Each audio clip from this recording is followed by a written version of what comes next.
বন্ধুগণ, আমি সাধক মোস্তাক মনি, বাংলাদেশ। সবার প্রতি রইল সালাম। আসসালামু আলাইকুম রহমতুল্লাহি বরকাতুহু। আমি আপনাদের সম্মুখে অত্যন্ত জটিল একটি বিষয় নিয়ে আলোচনা করব। ভিডিওটি অবশ্যই অত্যন্ত গুরুত্বপূর্ণ সহকারে আপনারা শ্রবণ করবেন এবং প্রথম থেকে শেষ পর্যন্ত শুনবেন, এবং যদি ভালো লাগে লাইক কমেন্ট করবেন এবং ভিডিওটি সাবস্ক্রাইব করে পাশে থাকবেন। তাহলে আসুন ভিডিওটি শুরু করা যাক। আজকের আলোচ্য বিষয় হলো জন্মান্তরবাদ। এই জন্মান্তরবাদ সম্পর্কে আমরা জানি যে বৌদ্ধ ধর্মে পূর্বজন্মের কর্মফলের উপর পরবর্তী জন্ম এবং জীবনের সুখ দুঃখ নির্ভর করে। তারা এই জন্মান্তরবাদে বিশ্বাসী, এবং হিন্দুগণের মধ্যেও কিছুটা জন্মান্তরবাদের আভাস পাওয়া যায়। কিন্তু আমাদের ইসলাম ধর্মে জন্মান্তরবাদের কোনো অস্তিত্ব বলতে কিছু নেই। অর্থাৎ একজন মানুষ যখন এই পৃথিবীতে জন্মগ্রহণ করে তখন সে পূর্বজন্মের যে কর্মফল সেটা ভোগ করে। যদি সে ভালো কর্ম করে থাকে তাহলে পরবর্তী জন্মে সে ভালো জীবনযাপন করবে, সুন্দর এবং সুখী শান্তিময় জীবনযাপন করবে এবং সম্মানিত হবে। আর পূর্বজন্মে যদি খারাপ আচরণ করে এবং খারাপ গুণাবলী প্রদর্শন করে থাকে তাহলে পরবর্তী জন্মে তাকে অনেক দুঃখ কষ্ট শিশু থেকেই এবং সারাটা জীবন তাকে ভোগ করতে হয়, পূর্বজন্মের কর্মফল ভোগ করতে হয়। এই বিশ্বাসটি হলো বৌদ্ধ ধর্মের বিশ্বাস এবং আংশিক হিন্দু ধর্মের বিশ্বাস। আর আমাদের ইসলাম ধর্মে জন্মান্তরবাদের কোনো অস্তিত্ব নাই। এই বিষয়ে আমি একটি তুলনামূলকভাবে আলোচনা করব।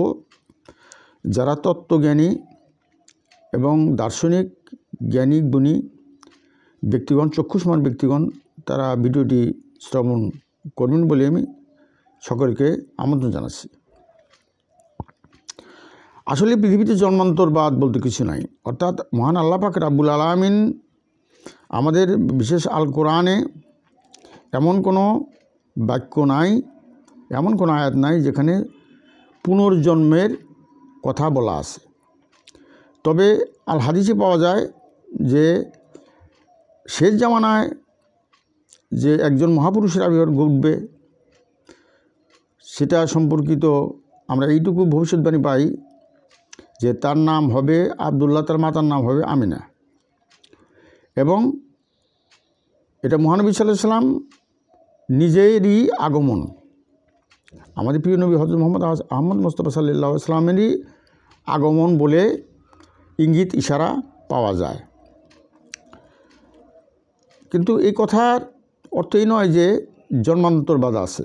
এখানে কিছু কিছু বিষয় আছে এবং মহাপুরুষ, মহাজন, মহামানব, তাদের জীবনের, তাদের খাসিলত এবং তাদের স্বভাব, তাদের আচরণ এবং বিশেষ এই বিশ্ব ব্রহ্মাণ্ড বা পৃথিবীর প্রয়োজনে হয়তো তাদের দ্বিতীয়বার আগমন করতে পারে। এটা মহান আল্লাহ পাক রাব্বুল আলামিনের ইচ্ছা।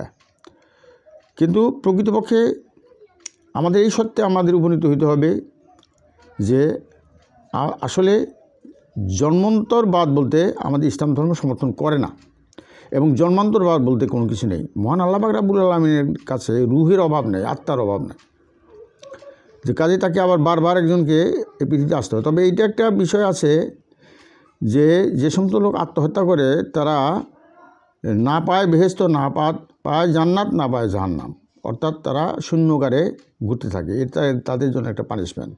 এবং পরকালে পুনরুত্থান দিবসে তাদের আল্লাহ পাক রাব্বুল আলামিন এই মৃত্যুদণ্ড এবং এই আত্মঘাতী যারা অর্থাৎ আত্মহত্যাকারীদের জন্য যে ফয়সালা করে রেখেছেন সেটাই হবে। কিন্তু এছাড়া আমাদের ইসলাম ধর্মের যে মূল আকিদা এবং মূল বিশ্বাস এবং মূল যে দর্শন, মূল যে ফিলোসফি, মূল যে মারেফত বা মূল যে হকিকত, সেটা হলো এই যে একজন মানুষের জন্ম থেকে মৃত্যু পর্যন্ত, বিশেষ করে মানুষের একটা শিশু জন্মগ্রহণ করার পরে যখন সে চৈতন্যপ্রাপ্ত হয় এবং যখন তার ভিতরে ভালো মন্দ বোঝার ক্ষমতা আসে, অর্থাৎ বিশেষ করে 7 বছর বয়সের থেকে তাদের শুরু হয়। 7 বছরের পরে তাদের হিসাব নিকাশ শুরু হয়, তার আগে তারা শিশু। এবং তাদের যে কর্মকাণ্ড, তাদের যে চিন্তা চেতনা, তাদের যে আবেগ অনুভূতি, তাদের যে মানে কল্পনা এবং চিন্তা, বুদ্ধি, কর্ম, কৌশল ইত্যাদির উপরে কী করা হবে, এগুলো একটা আমলনামা রচিত হবে, তার সারা জীবনে একটা আমলনামা। সেই আমলনামার উপরেই তার পরবর্তী জীবন, অর্থাৎ আমাদের ইসলাম ধর্মে মানব জীবনকে 3টি ভাগে বিভাজন করেছেন। অর্থাৎ মানুষের জীবনের 3টি স্তর রয়েছে। প্রথম স্তর হলো আলমে নুসাইত উলা, প্রথম স্তর, অর্থাৎ জন্ম থেকে মৃত্যু পর্যন্ত এই পৃথিবীর জীবন। দ্বিতীয়ত হলো আলমে বাস, দ্বিতীয় জীবন হলো আলমে বর্জক। বর্জক মানে হলো অন্তরালের জীবন, অর্থাৎ মানুষের জীবনের দেহ গিয়ে পরে মাটির গর্তে এবং আত্মা গিয়ে পরে রুহানি জগতে গিয়ে পড়ে, একে বলা হয় বর্জক, অর্থাৎ পর্দার অন্তরালের জগৎ। তৃতীয়ত যে স্টেপ মানুষের জীবনের, সেটা হলো আলমে বাস, অর্থাৎ সরাসরি পুনরুত্থান দিবস, অর্থাৎ সরাসরি তাকে আরেকটি দেহ, চিরন্তন দেহ তার ভিতরে সেট করে দেওয়া হয়, এবং সেটা এমন একটি দেহ যে সে অনন্তকাল হয়তো জান্নাতে আনন্দ লাভ করবে, জান্নাতি দেহ, আর কেউ জাহান্নাতি দেহ নিয়ে সে জাহান্নামে সে অবস্থান করবে। এটা হলো আলমে বাসের যে জীবন, এটা পরিপূর্ণ একটা জীবন সে লাভ করে। পৃথিবীর জীবনই তার পরিপূর্ণ জীবন নয়। পৃথিবীর জীবন হলো 3 ভাগের 1 ভাগ, 1 অংশ। আর আলমে বর্জক হলো ওই মানুষটির জীবনের 2য় অংশ।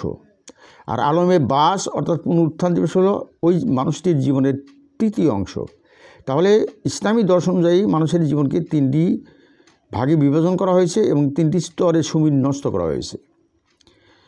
তো সুতরাং আমাদের ইসলাম ধর্ম এটা লেটেস্ট ধর্ম, এবং সকল ধর্মকে, ধর্মের সারাংশ এবং পরিপূর্ণতা এসেছে এই আমাদের ইসলাম ধর্মের ভিতর দিয়ে, এবং সকল ধর্মের যে মূল সারাংশ এবং সত্য, সেটা আমাদের এই ধর্মের মধ্য দিয়ে সম্পূর্ণরূপে প্রকাশিত এবং বিকশিত হয়েছে, এবং আরও নতুন কিছু এর সাথে সংযোজিত হয়েছে। অর্থাৎ 1,24,000 পয়গম্বর, মতান্তরে 2,24,000 পয়গম্বর, এবং এর ভিতরে যারা শরীয়তবাহী নবী, তাদেরকে যারা কেতাবধারী নবী, তাদের সমস্ত কেতাবের সারাংশ আল কোরআনের মধ্যে আছে, বলেন সুবহানাল্লাহ। এবং এর পরেও আরও যা কিছু মানব জীবনের জন্য, অর্থাৎ কিয়ামতের আগ পর্যন্ত যে সমস্ত জ্ঞান মানুষের জন্য প্রয়োজন, এবং নিয়ম কানুন, শরীয়ত, আদেশ নিষেধ, সমস্ত কিছুই, জীবন বিধান এবং সকল নির্দেশিকা এবং তার যে পরামর্শ, উপদেশ, আদেশ, নিষেধ ইত্যাদি সমস্ত কিছু সংযোজিত হয়েছে আল কোরআনের ভিতরে। সুতরাং আল কোরআনকে ফলো করলে আর কোনো কিছু ফলো করার প্রয়োজন পড়ে না, বলেন সুবহানাল্লাহ। তো এখানে আমাদের ইসলাম ধর্মে কোনো জন্মান্তরবাদ নেই, জন্মান্তরবাদের কোনো অস্তিত্ব নেই। হ্যাঁ, এইটুকু আছে যে বিশেষ বিশেষ মহাপুরুষের ক্ষেত্রে এটা এক্সট্রা অর্ডিনারি, স্পেশাল, প্রযোজ্য, কিন্তু সার্বজনীনভাবে প্রযোজ্য না। প্রতিটি মানুষই মৃত্যুবরণ করে আবার পৃথিবীতে ফিরে আসা, তার আওলাদদের ভিতর দিয়ে, তার কি ওই বংশের ভিতর দিয়ে তার আবার পুনরায় তার রুহের আবির্ভাব হওয়া ইত্যাদি সম্পর্কিত বিষয়ে ইসলাম ধর্ম কি বলেন? ইসলাম ধর্মে এই ব্যাপারে না বলেন, অর্থাৎ এই ধরনের পুনর্জন্ম নাই। তবে আমরা দেখতে পাই যে আংশিক পুনর্জন্ম অনেকে বিশ্বাস করেন, আমাদের মুসলমানদের ভিতরে আংশিক পুনর্জন্ম বিশ্বাস করেন, এবং তারা কী জন্য বিশ্বাস করেন? দেখা যায় যে একজন মানুষের মৃত্যু হয়েছে, ওই বংশের ভিতরে একটি শিশু জন্মগ্রহণ করে ওই একই ধরনের স্বভাব প্রদর্শন করে, অথবা হয়তো একজন পায়ে একটা চিহ্ন ছিল, কালো দাগ, অথবা মাথায় একটা চিহ্ন ছিল, ওই জায়গায় চুল ছিল না, এবং দেখা যায় যে ওই শিশুটির মধ্যে দেখা যায় যে ওই সমস্ত চিহ্নগুলো নিয়ে এই পৃথিবীতে এসেছে। এই জন্য অনেকেই আংশিক পুনর্জন্ম বিশ্বাস করেন। বাকিটুকু আলেমুল গায়েব আল্লাহ পাক রাব্বুল আলামিন খুব ভালো জানেন। তবে আমি আপনাদেরকে আহ্বান জানাবো যে নিস্তার কিন্তু কারো নাই, কারো নিস্তার নাই, কাউকে ছাড় দেওয়া হবে না। আল্লাহ পাক রাব্বুল আলামিন ছেড়ে দেন কিন্তু ছাড় দেন না। সময় দেন, সুযোগ সুবিধা দেন, কিন্তু ছেড়ে দেন না। একদিন একদিন তাকে প্রতিটি কর্মের হিসাব দিতে হবে, অর্থাৎ প্রতিটি কাজের ক্রিয়া এবং তার প্রতিক্রিয়া রয়েছে এবং প্রতিবিম্ব রয়েছে। আপনি যখন আয়নার সামনে দাঁড়ান তাহলে আপনার প্রতিবিম্ব আয়নার ভিতরে দেখতে পান। ঠিক তেমনই আপনার কর্মের প্রতিবিম্ব আপনি দেখতে পাবেন মৃত্যুর পরবর্তী জীবনে। আপনার নিজের কর্মের প্রতিবিম্বটাই আপনার চোখের সামনে দাঁড়াবে। আপনি ভালো কাজ করলে ভালো প্রতিবিম্ব আপনার সামনে আসবে, খারাপ কাজ করলে খারাপ প্রতিবিম্ব আপনার সামনে আসবে। এটা আল্লাহ পাক রাব্বুল আলামিন সকলের ঘাড়ে এটা চাপিয়ে দিয়েছেন।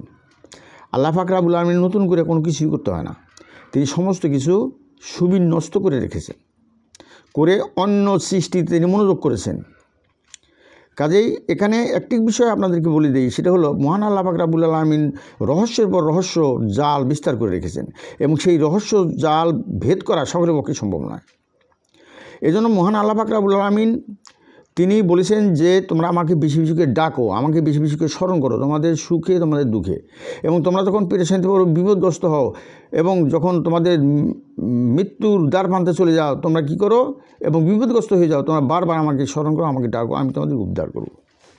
একথা তিনি এই জন্য বলেছেন যে একজন বান্দার বিগলিত চিত্তের দোয়া, যদিও তার ভাগ্যে যাই কিছু থাকুক না কেন, তা ওই বান্দার কপালে যদি দুঃখও লেখা থাকে, তাহলে সে যদি সহ্য করতে না পারে এবং ওই বান্দা যদি মহান আল্লাহ পাক রাব্বুল আলামিনের কাছে সে যদি বিগলিত চিত্তের মাধ্যমে, সেই চোখের অশ্রু বিসর্জনের মাধ্যমে যদি মহান আল্লাহ পাক রাব্বুল আলামিনের কাছে তিনি দয়া ক্ষমা প্রার্থনা করেন, তাহলে মহান আল্লাহ পাক রাব্বুল আলামিন তার ওই দোয়ার বরকতে এবং তার ওই অনুশোচনার বরকতে এবং তার ওই কান্নার বরকতে তিনি করেন তার ভাগ্যকে পরিবর্তন করে দেন, দুঃখের পরিবর্তে সুখকে আনয়ন করেন, সেই মুসিবতকে তিনি পরিবর্তন করে দেন। একমাত্র দোয়াই একমাত্র পারে মানুষ আল্লাহ পাক রাব্বুল আলামিনের সেই কলমকে রোধ করে দিতে। বলেন সুবহানাল্লাহ। কাজে আমাদের সামনে একটা বিষয় আছে, সেটা হলো আল্লাহর কাছে শুকরিয়া আদায় করা এবং আল্লাহর কাছে ক্ষমা প্রার্থনা করা। এছাড়া আমাদের কোনো কিছুই নাই, আমাদের করণীয় কিছুই নাই।